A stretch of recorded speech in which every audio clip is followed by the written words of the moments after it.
Hi hello, എല്ലാവർക്കും നമസ്കാരം. എൻ്റെ ഒരു പുതിയ വീഡിയോയിലേക്ക് എല്ലാവരെയും ഞാൻ ഹാർദമായി സ്വാഗതം ചെയ്യുകയാണ്.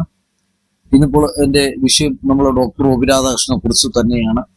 അതായത് ഈ ഡോക്ടർ ഒ പി രാധാകൃഷ്ണൻ ഈ 2 വർഷം കൊണ്ട് ഡിഗ്രേഡ് അനുഭവിക്കുന്നതിന് ഒരു കാരണക്കാരനായ, അതായത് അദ്ദേഹത്തിന്റെ അച്ഛനെയും അമ്മയൊക്കെ വിളിപ്പിച്ച ഒരു ചാനലിന്റെ ആങ്കറായിരുന്ന അദ്ദേഹം, ആ പുള്ളിക്കാരൻ ഇപ്പോൾ ഡോക്ടർ ഒ പി രാധാകൃഷ്ണനോട് വന്ന് സോറി പറയുകയാണ്. കാരണം അദ്ദേഹത്തിന്റെ നിരപരാധിത്വം ഇപ്പോഴാണ് പുള്ളിക്കാരന് പുള്ളിക്കാരൻ ഇപ്പോൾ അത് മനസ്സിലാകുകയും പുള്ളിക്കാരൻ ഇപ്പം അതേപോലെ ഒരു ഡിഗ്രേഡ് അനുഭവപ്പെട്ടപ്പോൾ പുള്ളിക്ക് അന്ന് ഡോക്ടർ അനുഭവിച്ച മാനസിക സംഘർഷം ഞാനും ഇന്ന് അനുഭവിക്കുന്നുവെന്ന് മനസ്സിലാക്കിയപ്പോൾ പുള്ളിയോട് വന്ന് ക്ഷമ പറയുകയാണ്. ഞാൻ ചെയ്തതിനെല്ലാം സോറി. കാരണം ഒരുപാട് ഉയരങ്ങളിൽ നിന്ന ഡോക്ടർ ഒ പി രാധാകൃഷ്ണനെ ഈ വക ഇത്രയും ഇത് കൊണ്ടെത്തിച്ച ഈ പുള്ളിക്കാരനാണ്. ആ പുള്ളിക്കാരന്റെ വാക്കുകളിൽ, ഇന്റർവ്യൂകളിലാണ് ഇത്രയും തെറിവിളികളൊക്കെ വരികയും ഒക്കെ ചെയ്തത് ഒരുപാട് പേര്. അപ്പോൾ ആ പുള്ളിക്കാരൻ ഇന്ന് കുറച്ച് കാര്യങ്ങൾ നമ്മുടെ ഡോക്ടറുമായിട്ട് സംസാരിക്കുന്ന ഒരു ചെറിയ വീഡിയോ ആണ്. നിങ്ങൾക്ക് ഇത് കാണാം. ഞാൻ ഇതിൽ പ്ലേ ചെയ്യുന്നു. Thank you very much. എല്ലാവരും ഹാപ്പി ആയിരിക്കും, സന്തോഷമായിരിക്കും. ഞാൻ ഈ വീഡിയോ പ്ലേ ചെയ്യാം, നിങ്ങൾ കണ്ടോളൂ. ഇന്നലെ ജിൻഡോയുടെ ഒരു എക്സ്ക്ലൂസീവ് ഫാൻസ് മീറ്റ് ഞാൻ വെച്ച സമയത്ത് അതിൽ ഗസ്റ്റ് ആയിരുന്നു ഡോക്ടർ റോബിൻ. അപ്പോൾ റോബിൻ വരാതിരുന്ന സമയത്ത് ഞാൻ വിചാരിച്ചത് ഈ അജിൻ വർഗീസ് എന്നുള്ള എന്റെ പേരിന് തുടക്കക്കാരൻ റോബിന് തോന്നിയിട്ടുണ്ട്. എപ്പോഴെങ്കിലും തുടക്കക്കാരൻ റോബിനാണ്. അപ്പം നിങ്ങൾ ആണെങ്കിൽ പോലെ പലപ്പോൾ ചിന്തിച്ചിട്ടുണ്ടായിരിക്കും, ഇടയിൽ റോബിന് മുന്നിൽ പോയി ചാടല്ലേ, അവൻ എടുത്തിട്ട് ഇതിനെ അടിക്കും. പക്ഷെ സത്യം പറയാണ്ട് ഞങ്ങൾ 3-4 ദിവസത്തെ ബന്ധവും ഒന്നുമല്ല. ഇന്നലെ ആ പ്രോഗ്രാമിന് വരായിരുന്നു. അപ്പൊ എനിക്ക് ഫീൽ ആയി കേട്ടോ. കാരണം ഞാൻ ചിന്തിച്ചത്, ഇടയിൽ നമ്മള് വിളിച്ച് ഗസ്റ്റായിട്ട് വിളിച്ചൊരു വ്യക്തി വന്നില്ലെങ്കിൽ അതിന് കാരണം ഞാൻ കാരണമാണ് അല്ലേ, അന്ന് നടന്ന വലിയൊരു ഇഷ്യൂവില് അത് ചിന്തിച്ചിട്ടുള്ളത് കൊണ്ടായിരിക്കും വരാഞ്ഞത്. അങ്ങനെ ഞാൻ രാവിലെ റോബിന്റെ നമ്പർ ഒരാളെ നിന്ന് മേടിച്ച് ഞാൻ ഡയറക്റ്റ് റോബിനെ വിളിച്ചപ്പോൾ ഞാൻ വിചാരിച്ചത്, എടാ ഒന്നിക്ക് തെറി, അല്ലെങ്കിൽ നീ എന്തിനാ എന്നെ വിളിച്ച് ഫോൺ എടുത്തപ്പോൾ ഒരാള് പറഞ്ഞത്, അജിംബ്രോ നീ എവിടാടാ എന്നല്ല, അജിമോനെയാണ് വിളിച്ചു കേട്ടോ. അപ്പോഴും ശരിക്കും ഭയങ്കര സന്തോഷം. എന്നിട്ട് ഞാൻ ഡയറക്റ്റ് പറഞ്ഞത് എനിക്ക് കാണണം. അങ്ങനെ നമ്മൾ ആക്ച്വലി ഇപ്പൊ സംസാരിച്ചിട്ട് 1.5 മണിക്കൂർ ആയതേ ഉള്ളൂ. ആക്ച്വലി അതുകൊണ്ട് ഇങ്ങനെ ഒരു വീഡിയോ കാര്യങ്ങളൊന്നും പ്ലാൻ ചെയ്തു. നമ്മൾ സംസാരിച്ചപ്പോൾ അവന് കുറച്ച് കാര്യങ്ങൾ പറയണമെന്ന് പറഞ്ഞു. അത് എന്നെ ഇഷ്ടപ്പെടുന്ന കുറച്ച് പേർക്ക്, അല്ലെങ്കിൽ നമ്മൾ അറിയാവുന്ന കുറച്ച് പേർക്ക് ഇത് അറിയണമെന്ന് തോന്നി. സോ അങ്ങനെയാണ് ഈ ഒരു വീഡിയോ എടുക്കുന്നത്. ആക്ച്വലി സത്യം പറഞ്ഞാൽ ഒരു പ്ലാനിങ്ങും അല്ല, നമ്മളിപ്പോ എന്താണ് തോന്നുന്നത് അതാണ് സംസാരിക്കുന്നത്. പിന്നെ ഞാൻ പറഞ്ഞില്ലേ, ഇന്നലെ ബ്രോ വിളിച്ചപ്പോ ഞാൻ മലപ്പുറം വരായിരുന്നല്ല, അത് നീ കാരണമല്ല ഞാൻ പറഞ്ഞില്ലേ, എന്റെ മനസ്സിൽ അങ്ങനെ നിന്റെ മനസ്സിൽ. പക്ഷെ അത് ജിൻഡോ ബ്രോന്റെ ദിവസം മനസ്സിലായില്ലേ. അപ്പം ഓൾറെഡി ഞാൻ പറഞ്ഞില്ലേ, എനിക്ക് വ്യക്തിപരമായിട്ട് അറിയാവുന്ന ഒരാളാണ്. സോ അതുകൊണ്ട് ഞാൻ അത്രയും പുള്ളിയെ ഇഷ്ടപ്പെടുന്നതുകൊണ്ട് എന്റെ അടുത്ത് പ്രത്യേകിച്ച് പറഞ്ഞു, നീ വന്നേക്കണ എയർപോർട്ട്, നീ എന്നെ കാണുന്നതെന്ന് പറഞ്ഞതിന്റെ പേരിലാണ്, പൊടിയെ കൂട്ടിക്കണേന്ന് പറഞ്ഞിട്ട് പേരിലാണ് ഞാൻ ആക്ച്വലി എന്ത് ചെയ്ത എയർപോർട്ടിൽ വന്നത്. പുള്ളിക്കാരെ കാണാൻ പറ്റി. പിന്നെ ഞാൻ പറയാം, പുള്ളിക്കാരന്റെ ദിവസമാണ്. അപ്പൊ പുള്ളിക്കാരൻ തന്നെ ഇപ്പൊ ഞാൻ അവിടെ വന്നിട്ട് എനിക്കത് സത്യം പറഞ്ഞ എന്താ പറയാ, അടിക്കാൻ അറിയാഞ്ഞിട്ടോ ഒന്നുമല്ല, എനിക്കത് പുള്ളിക്കാരന്റെ ദിവസം പുള്ളിക്കാരെ എൻജോയ് ചെയ്തു, പുള്ളിക്കാരെ ഹാപ്പി ആയിട്ടിരിക്കില്ല, അത്ര മാത്രമേ ഉള്ളൂ. അപ്പൊ ഇതാണ് ഞാൻ റീസൺ എന്ന് പറഞ്ഞത്, ഇങ്ങനെ ഒരു കാര്യം ഉണ്ടല്ലോ എന്നത്. അപ്പോഴാണ് ഇവന്റെ അടുത്ത് പറഞ്ഞത്, ആക്ച്വലി കുറച്ച് കാര്യങ്ങള് എന്താ പറയുന്നത് എന്റെ അടുത്ത് പറയണമെന്നുണ്ടായിരുന്നു. ഞാനൊരു കാര്യം ചോദിച്ചോട്ടെ, നമ്മൾ അത്ര ഇഷ്യൂ നടന്നു, എനിക്കൊന്ന് കേരള കത്തിയ ഒരു ചർച്ചയാണ്. എന്റെ ഡീഗ്രേഡിങ്ങിന്റെ സ്റ്റാർട്ടിങ് നീയാണ്. അപ്പൊ ആ ഒരു വിഷയത്തില് എന്നെ ഒരു തവണ പോലും വിളിക്കാൻ കാരണം എന്തുവാ? ഇപ്പൊ എനിക്ക് റോബിനോട് ദേഷ്യം ഉണ്ടെങ്കിൽ ഞാൻ പേഴ്സണലി വിളിക്കും, റോബിനെ ഇത് ചെയ്ത് ശരിയായില്ലെന്ന് വിളിക്കും. റോബിൻ എന്തുകൊണ്ട് ഒരു തവണ പോലും എന്നെ വിളിച്ചില്ല? നിന്നെ മാത്രം ഞാൻ ആരെടുത്ത് വിളിക്കാം. ഞാൻ നിന്നെ ആദ്യമായിട്ട് കാണുന്ന നീ ഇനോഗ്രേഷന് പോകുമ്പോ നീ എന്റെ അടുത്ത് വന്നു, ഇതേപോലെ മിമിക്രി ഒക്കെ കാണിച്ചു, എന്റെ അടുത്ത് ഒരു ഫോട്ടോ എടുത്തു, എന്റെ അടുത്ത് പറഞ്ഞു 7-8 മണിക്കൂർ വെയിറ്റ് ചെയ്തിട്ടാണ് നീ വന്നത്. നീ ഒരു ബ്ലൂ ബ്ലാക്കോ ഷർട്ടാണ്.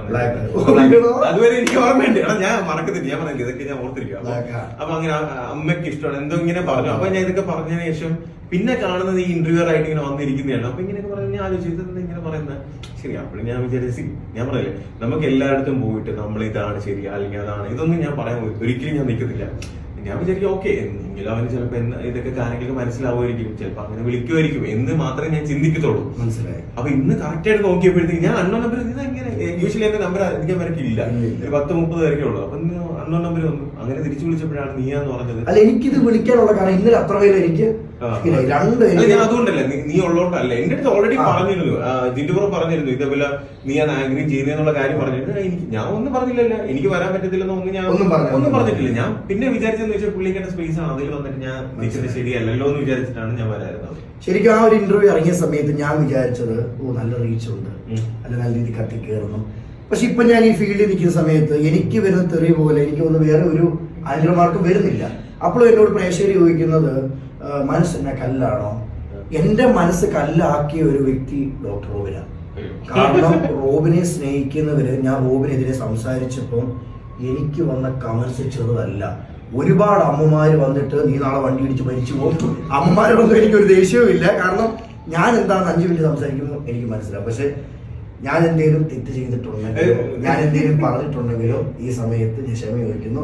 ഇപ്പൊ നിങ്ങൾ ചിന്തിക്കും റീച്ചിന് വേണ്ടിയാണെങ്കിൽ എന്റെ സ്വഭാവത്തിന് ഇന്റർവ്യൂ വിളിച്ചിരുന്നത് ആണോ? ഇത് ഒന്ന് കാണിച്ചു, എവിടെ കാണിച്ചു കൊടുത്തേ? ഒഡീസിൽ ഞാൻ ഡയറക്റ്റ് വന്നിട്ട് സംസാരിക്കുക. അപ്പം ഇപ്പൊ ഞാൻ ഈ ഫീൽഡിൽ നിൽക്കുമ്പോഴാണ് എനിക്ക് എത്രമാത്രം നെഗറ്റീവ് മനസ്സിലാവുന്നത്, അല്ലെ എത്രമാത്രം. അപ്പം ഞാനൊന്ന് പറഞ്ഞപ്പോ നിങ്ങൾ എത്രമാത്രം വിഷമിച്ചായിരുന്നു. ഞാൻ ഇവൻ എന്നെ ഇഷ്ടപ്പെടുന്ന ഒരു പയ്യനാണ്, ഇവൻ എന്തെങ്കിലും പറയുന്നത് ഞാൻ നോക്കുന്ന. പിന്നെ എനിക്ക് മനസ്സിലായി അവൻ പെട്ടിരിക്കുകയാണ് എന്റെ ഇടയിൽ എന്നുള്ളത് എനിക്ക് മനസ്സിലായി. അല്ലെങ്കിൽ പല രീതിയിൽ മാനിപ്പുലേറ്റഡ് ആയി കാണും എന്ന് എനിക്ക് മനസ്സിലായി. അപ്പം പിന്നെ ഞാൻ വിചാരിച്ചു എന്തെങ്കിലും മനസ്സിലാവട്ടെ, എന്തെങ്കിലും ഒരു ദിവസം മനസ്സിലായതിനു ശേഷം അവനായിട്ട് എന്തെങ്കിലും വരുന്നെങ്കിൽ അല്ലെങ്കിൽ വിളിക്കട്ടെ എന്ന് വിചാരിച്ചു. അതുകൊണ്ടാണ് പലരും വിചാരിക്കുന്നത് നമ്മളിത് നേരത്തെ ഒരിക്കലും ഒരു നേരത്തെ പ്ലാനിങ് ആണെങ്കിൽ 100% ഒരു ഇന്റർവ്യൂ ആയിട്ടിരുന്നേനെ അല്ലേ? അപ്പൊ ഞാൻ ഒരു കാര്യം ചോദിച്ചോട്ടെ, അന്ന് ഇങ്ങനെ നിന്ന റോബിൻ ഇങ്ങനായി ആണോ? ആ ഒരൊറ്റ ഇന്റർവ്യൂ. അപ്പൊ അതിപ്പോ കഷ്ടപ്പെട്ടാണ് റോബിൻ ഓരോ പടി കയറി വന്നത്. പെട്ടെന്നൊരു താഴ്ച വന്ന സമയത്ത് എന്റെ മനസ്സോട് പ്രാഗിയായിരുന്നോ? പ്രായമില്ല, വിഷമം തോന്നി. കാരണം എന്ന് വെച്ചാൽ ഞാൻ നിന്നെ ആദ്യമായിട്ട് കാണുന്നത്, എന്നെ ഇഷ്ടപ്പെടുന്ന ഒരാളായിട്ടാണ് ഞാൻ ആദ്യമായിട്ട് കാണുന്നത്. അപ്പൊ അങ്ങനെ ഒരു സാഹചര്യത്തില് ഞാൻ എത്രമാത്രം കഷ്ടപ്പെട്ടു അല്ലെങ്കിൽ എന്തുമാത്രം ഇത് എന്നുള്ളത് എനിക്ക് മാത്രമേ അറിയത്തുള്ളൂ. നിങ്ങൾ അന്ന് അനുഭവിച്ച വേദന ഞാൻ മനസ്സിലാക്കുന്ന എപ്പോഴെന്നറിയോ? ഇപ്പൊ കാരണം നാം ഒരു അനുഭവിക്കുന്ന ജീവിതം നമുക്ക് കിട്ടുന്നതാണെന്ന് പറയത്തില്ലേ? അതുപോലെ നമ്മൾ ഈ ഫീൽഡിൽ വന്നതിന് ശേഷമാണ് നമ്മൾ ഓരോ കാര്യങ്ങളും മനസ്സിലാക്കുന്നത്. അല്ല, സീരിയസ്ലി പറഞ്ഞാൽ ഞാൻ ആ സമയത്ത് ഭയങ്കര ഒരു ഹൈപ്പ് അല്ലെങ്കിൽ ഗ്രാഫിങ്ങിന് മുകളിലോട്ട് പോകുന്ന സാഹചര്യത്തില് എനിക്ക് ആ ഡിഗ്രേഡി വന്നപ്പോൾ ഞാൻ സൈലന്റ് ആയി. കാരണം എനിക്ക് മനസ്സിലായി എന്ത് പറഞ്ഞാലും എന്ത് ചെയ്താലും പിന്നെ നെഗറ്റീവ് ആവത്തുള്ളൂ എന്ന് എനിക്ക് മനസ്സിലായി. പിന്നെ കുറെ ഒരു എന്താ പറയാ ഒരു ഗ്രൂപ്പ് ഓഫ് ഇന്റർവ്യൂസ് പിന്നെ ഓരോരുത്തരായിട്ട് വരാനും ഓരോ കാര്യങ്ങൾ വരാൻ തുടങ്ങിയപ്പോ എനിക്ക് മനസ്സിലായി ഇത് പണിയാണ്. കാരണം ഞാൻ പറഞ്ഞില്ലേ എനിക്ക് PR ഇല്ല. അല്ല, ഞാൻ നല്ല രീതിയിൽ വിമർശിച്ചിട്ടുണ്ട്, അത് കണ്ടിട്ടുണ്ടായിരിക്കും. അപ്പൊ ഞാൻ അവരെ ചോദിക്കുന്നു, അപ്പൊ പോലും എന്നോട് ദേഷ്യം തോന്നിയിട്ടില്ലേ? എത്ര പേര് പറയുന്നുണ്ടായിരിക്കും. ഇപ്പൊ ഞാൻ പറഞ്ഞില്ല, നമുക്കിപ്പോ എല്ലാരും നമ്മൾ ഇഷ്ടപ്പെടുത്തിക്കാൻ പറ്റത്തില്ല. പിന്നെ ഇഷ്ടപ്പെടുന്നവർ കാണും, ഇഷ്ടപ്പെടാത്തവർ കാണും. പിന്നെ ഞാൻ പറഞ്ഞിട്ടുണ്ട്, ദൈവം സഹായിച്ച് ഇന്നേ വരെ എനിക്ക് ഒരു ബാഡ് എക്സ്പീരിയൻസ് പബ്ലിക്കുന്നു അല്ലെങ്കിൽ ഒരു സ്ഥലത്ത് പോയിട്ട് ഇന്നേ വരെ ദൈവം സഹായിച്ചിട്ടുണ്ടായിട്ടില്ല. എല്ലാവരും നല്ല രീതിയിൽ സംസാരിച്ചിട്ടുള്ളൂ. പിന്നെ സോഷ്യൽ മീഡിയയിൽ പലരും ഇതേപോലെ ഫേക്ക് IDs ആണെങ്കിലും അല്ലാതെ ആണെങ്കിലും അവരുടെ അഭിപ്രായങ്ങൾ പറയാറുണ്ട്. ഞാൻ പറഞ്ഞില്ല, ഹെൽത്തി ക്രിറ്റിസിസം ഞാൻ എപ്പോഴും അക്സെപ്റ്റ് ചെയ്യും. കാരണം ക്രിറ്റിസിസം ചെയ്താൽ മാത്രമേ ഒരാൾക്ക് എന്ത് ചെയ്യാൻ പറ്റൂ, വളരാൻ പറ്റത്തുള്ളൂ. അതിനുവേണ്ടി മാക്സിമം ഞാൻ എന്തൊക്കെയുണ്ടോ ഇപ്പൊ നീ എന്റെ അടുത്ത് ബ്രോ ഇന്നൊരു കാര്യം ശ്രദ്ധിക്കണം എന്ന് പറഞ്ഞാൽ ഞാൻ ശ്രദ്ധിക്കും. അതൊരു കൊച്ചുകുട്ടിയാണെങ്കിൽ ഞാൻ ശ്രദ്ധിക്കും. മനസ്സിലായില്ലേ? പിന്നെ എന്താന്ന് വെച്ചാൽ എനിക്കൊരു വിഷമം എന്ന് വെച്ചാൽ അന്ന് ആ തുടക്കം നിന്നിരുന്ന മനസ്സിലായില്ലേ, ആ ഒരു ഭയങ്കര ഒരു ഹൈപ്പിൽ പോയിട്ട് പെട്ടെന്ന് ഇങ്ങനെ ഇത് പോയി പിന്നെ ഞാൻ സൈലന്റ് ആയി. പിന്നെ എനിക്ക് മനസ്സിലായി എല്ലാം ചെയ്യുന്നത് സ്റ്റോപ്പ് ചെയ്യണം. കാരണം എല്ലാം നെഗറ്റീവിലേക്കാണ് പിന്നെ എന്ത് ചെയ്തിരുന്നത്, ഡിഗ്രേഡ്. പിന്നെ ആൾക്കാരൊക്കെ എങ്ങനെയാണല്ലോ എന്തെങ്കിലും കിട്ടിക്കൊണ്ടിരുന്നത്, എന്തെങ്കിലും ഒരു സംഭവം കിട്ടിയ ഉടനെ ഒറ്റ അടിയിൽ എന്ത് ചെയ്യും, അടിച്ച്. അങ്ങനെയാണ് യൂഷ്വലി മലയാളികളുടെ ഒരു. പക്ഷെ ഇപ്പോഴും എന്നെ സിൻസിയർ ആയിട്ട് സ്നേഹിക്കുന്ന സപ്പോർട്ട് ചെയ്യുന്ന ഇപ്പം തന്നെ ഈ വീഡിയോ ഇടുമ്പോൾ സ്വാഭാവികമായിട്ട് എന്റെ കൂടെ എന്തിനും നിന്നു. എനിക്ക് ഞാൻ ഒരിക്കലും നിൽക്കാൻ വന്നതൊന്നുമല്ല, എനിക്ക് എന്റെ മനസ്സിലുള്ളത് പറയണമെന്നുണ്ടായിരുന്നു. അതാണ് ഞാൻ ഇവിടെ ഡയറക്റ്റ് വന്നത്. അതെ, നിനക്കത് ഞാൻ പറയാം കുറ്റബോധം തോന്നി, ഒന്ന് ഹഗ് ചെയ്യണം തോന്നി എന്നൊക്കെ പറയാം. നീ വന്നോ, നീ എന്നെ ഹഗ് ചെയ്തു. അതിപ്പോ എന്താ ഞാൻ പറഞ്ഞില്ലേ, ഞാൻ ഒരു പെർഫെക്റ്റ് ആയിട്ടുള്ള ഒരാളൊന്നുമില്ല. ഞാൻ അങ്ങോട്ട് പോയി ആരെ ആക്രമിക്കാനോ അല്ലെങ്കിൽ ആരെ ഒന്നും ചെയ്യാൻ പോകത്തില്ല. പക്ഷെ എന്നെ ഇങ്ങോട്ട് വന്ന് ഒരുപാട് നമ്മളിട്ടങ്ങ് ബുദ്ധിമുട്ടിച്ച് അല്ലെങ്കിൽ ആക്രമിക്കാൻ സമയത്തായിരിക്കും നമ്മൾ എന്ത് ചെയ്യുന്നത്, തിരിച്ചെന്തെങ്കിലും റിയാക്ട് ചെയ്താൽ അത് മാനിപ്പുലേറ്റ് ചെയ്ത് നമ്മൾ ഇഷ്ടപ്പെടുന്ന അല്ലെങ്കിൽ ജനങ്ങളുടെ മുന്നിലേക്ക് ആക്കുമ്പോൾ ആൾക്കാർ വിചാരിക്കും ഓ ഇന്ന ആൾ ഇന്ന രീതിയിലായിരിക്കും. അത് പിന്നെ എന്താ വേണ്ടേ, അങ്ങനെയാണ് സോഷ്യൽ മീഡിയയിൽ അല്ലെങ്കിൽ ഒരു കൺട്രോൾ എന്ത് ചെയ്യണം, കൊണ്ടുവരണം. ചില കാര്യങ്ങൾ എനിക്ക് തോന്നിയിട്ടുണ്ട് സോഷ്യൽ മീഡിയയിലാണ്. ഇപ്പൊ കൂടി സൈബർ ബുള്ളിങ് നേരിട്ട് ഒരു പെൺകുട്ടി ആത്മഹത്യ അല്ലേ, നമ്മുടെ സിസ്റ്റത്തിന്റെ പ്രശ്നമാണ്. പലരും വിചാരിക്കും നമ്മൾ ഒരാൾ വിചാരിച്ച സിസ്റ്റം മാറ്റാൻ പറ്റത്തില്ല. നമ്മൾ ട്രൈ ചെയ്യണം അല്ലെ, ട്രൈ ചെയ്ത് കഴിഞ്ഞാൽ നമുക്ക് മാറ്റാത്തേ ഉള്ളൂ. ഒന്നാലും സൈബർ ബുള്ളിങ് നേരിട്ടിട്ട് ആ കുട്ടിക്ക് എന്താണ് മരണപ്പെട്ടു എന്നുള്ളൊരു അത് ഞാൻ ആക്ച്വലി ആ ന്യൂസ് കേട്ടിട്ട് അങ്ങനെ ഒരു കുട്ടി ഉണ്ടെന്നോ അല്ലെങ്കിൽ അതിനിങ്ങനെ ഒരു പ്രശ്നം ഉണ്ടെന്ന് അറിയുന്നത്. അപ്പം എന്നെ അല്ല അത്യാവശ്യം ശരിക്കും ഉണ്ടല്ലോ റോബിൻ അനുഭവിച്ചതുപോലെ ഉണ്ട് എന്റെ പൊന്നടാ. അല്ല എന്റെ അടുത്ത് പലരും ചോദിക്കുന്നുണ്ട്, അല്ലെ എന്നെ ഇഷ്ടപ്പെടുന്നവർ എന്റെ അടുത്ത് പറയാറുണ്ട്, ബ്രോ എങ്ങനെ ബ്രോ ഇങ്ങനെ നിൽക്കുന്നത്, കാരണം ഞങ്ങൾക്കൊക്കെ ആണെങ്കിൽ സത്യം പറഞ്ഞാൽ ഇന്നേരം ആത്മഹത്യ ചെയ്യേണ്ട സമയം കഴിഞ്ഞു എന്നാണ് പറയുന്നത്. അപ്പൊ ഞാൻ പറയും ബ്രോ എനിക്ക് എന്നിൽ വിശ്വാസമുണ്ട്, ഞാൻ ഒരിക്കലും പെർഫെക്റ്റ് അല്ല, പക്ഷെ എന്നും പറഞ്ഞ് ഞാൻ അത്രയും ക്രൂരനല്ല. റോബിന്റെ ആ ഒരു ഇന്റർവ്യൂ ഔട്ട് ഇട്ടതിന് ശേഷം എനിക്ക് വന്ന റിക്വസ്റ്റുകൾ ഉണ്ടല്ലോ 820 റിക്വസ്റ്റുകളാണ്. അപ്പൊ എന്റെ മൈൻഡ് എന്തോ അജിൻ അടിപൊളി. ഒരു റിക്വസ്റ്റ് എടുത്തപ്പോഴത്തേനും ഇളം തെറിന്നൊക്കെ വെച്ച കട്ടത്തെറി, എന്നിട്ട് അമ്മമാര് ശരിക്കും അവിടൊക്കെയാണ് റോബിൻ എന്താന്ന് ഞാൻ മനസ്സിലാക്കാൻ തുടങ്ങിയത്. അപ്പം കാണുന്ന പ്രേക്ഷകരോട് എനിക്ക് പറയാനുള്ളത്, ശരിക്കും പേഴ്സണലി എനിക്കൊരു ദേഷ്യവും ഇല്ല, റോബിന് ദേഷ്യവും ഉണ്ടായിട്ടുണ്ട്, അതൊരിക്കലും തെറ്റ് പറയില്ല. അല്ല ദേഷ്യവും വിഷമവും ഉണ്ടായിട്ടുണ്ട്. അപ്പം ഞാൻ ക്ഷമ ചോദിക്കും, പ്രോഗ്രാം കാരണം എനിക്കതാ ഭയങ്കര ഫീൽ ആയി. ഞാൻ പ്രോഗ്രാമിന് വരാതിരുന്നല്ല, മലപ്പുറമല്ല, മനസ്സിലായി. ഞാൻ പറയില്ല പുള്ളിക്കാരുടെ സ്പേസ് ആണ്, പുള്ളിക്കാരൻ തന്നെ അത് ഞാൻ പറയില്ല. അപ്പൊ അവിടെ നമ്മൾ വന്ന് ഇതൊക്കെ സംസാരിക്കാൻ ഇതൊന്നും ഒരിക്കലും ചെയ്യേണ്ട ഒരു കാര്യമല്ല, മനസ്സിലായില്ല. പക്ഷെ എന്നിരുന്നാലും നമ്മൾക്ക് ഇപ്പം മീഡിയ ആണ്, അല്ല പല രീതിയിൽ ഇനിയും പലരും ചിലപ്പോൾ എന്ത് ചെയ്യും, നിന്റെ അടുത്ത് വരും, ഇതേപോലെ വരും. അപ്പൊ ഒരാളിനെ കുറിച്ച് എന്തെങ്കിലും ഒരു കാര്യം നീ സംസാരിക്കുന്നുണ്ടെങ്കിൽ, ഒരു നെഗറ്റീവ് ആയിട്ട് പറയുന്നുണ്ടെങ്കിൽ, ആ ഒരാളിനെ വ്യക്തിപരമായിട്ട് നീ ഒന്ന് സംസാരിച്ചൊന്ന് ഇടപെടുമ്പോഴത്തേക്ക് നിനക്ക് ആളെ എങ്ങനെയാണെന്ന് മനസ്സിലാവും. ഒരുപക്ഷെ നമ്മള് നേരത്തെ ഇതേപോലെ സംസാരിച്ചിരുന്നെങ്കിൽ, ഇപ്പൊ നമ്മളിപ്പോ ഒരു ഇന്റർവ്യൂ ഇപ്പൊ ഏറ്റവും ഉദാഹരണം പറട്ടെ, എന്നെ പറ്റി ഒരു നെഗറ്റീവ് വന്നു, ഇത് വാലേ വന്ന എല്ലാ ജനങ്ങളും വിശ്വസിക്കുന്ന അത് സത്യമെന്നാ. അത് ആർക്കും ഇപ്പൊ കല്ലുള്ള മാങ്ങയിലെ റേത്തുള്ളെന്ന് പറയുന്ന പോലെ എല്ലാരും അങ്ങനെ വിശ്വസിച്ചു പോയി, ഞാനും വിശ്വസിച്ചു പോയി. പറഞ്ഞ മനസ്സിലായോ? അപ്പൊ ഇന്റർവ്യൂവിൽ ഞാൻ സംസാരിച്ചത് ഏറ്റവും കൂടുതൽ റോബിനെ നെഗറ്റീവ് ആക്കിയ ഒരു വ്യക്തി അജിൻ വർഗീസ് തന്നെയാണ്. അത് എവിടെയും പറയുന്നതിൽ എനിക്കൊരു പ്രശ്നമില്ല, ക്ഷമ ചോദിച്ചാലും തീരാത്തതാണെന്നും എനിക്കറിയാം. അപ്പൊ എല്ലാരും ചിന്തിക്കും ഈ കെട്ടിപ്പിടുത്ത സൂക്ഷിക്കണം, അവനെ വിശ്വസിക്കണം. പക്ഷെ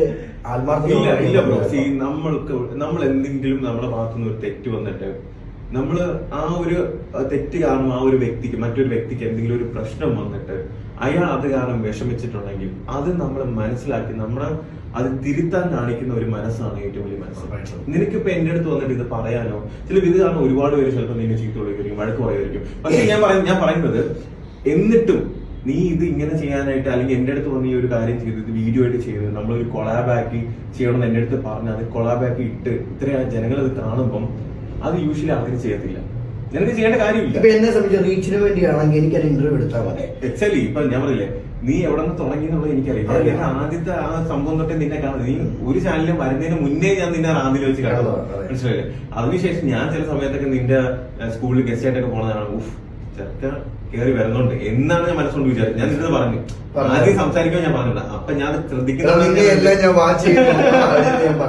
അല്ല അതാ പറഞ്ഞ. അപ്പം ഒറ്റയ്ക്ക് കഷ്ടപ്പെട്ട് വരുന്ന ആൾക്കാരെ എപ്പോഴും എനിക്ക് റെസ്പെക്ട് മാത്രമേ ഉള്ളൂ, മനസ്സിലായില്ല? അത് അങ്ങനെയുള്ള ആൾക്കാരെ ജീവിതത്തിൽ വിജയിക്കണം, അത്രേ ഉള്ളൂ. അപ്പൊ ഞാൻ പറഞ്ഞെന്താന്ന് വെച്ചാൽ, ഇനി ആരെങ്കിലും പറ്റി എന്തെങ്കിലും കാര്യം നീ എന്താ പറയാ പറയുന്നുണ്ടെങ്കിൽ ശ്രദ്ധിക്കണം, അത്ര മാത്രമേ ഉള്ളൂ. കാരണം എന്താ പറയാ, എനിക്ക് ഞാൻ പറയില്ലേ എന്റെ തുടക്കമേ വേറെ ആരെയും ഞാൻ പോയി മൈൻഡ് ചെയ്തില്ല. ഇപ്പൊ ഞാൻ ഒരു ഇന്റർവ്യൂ ചെയ്യുന്ന സമയത്ത് ഏറ്റവും കാര്യങ്ങൾ പഠിച്ചിട്ടാണ് ചെയ്യുന്നത്. പക്ഷെ ഡോക്ടർ റോബിൻ അന്ന് രാജാവായിട്ട് നിന്നൊരു ദിവസമാണോ?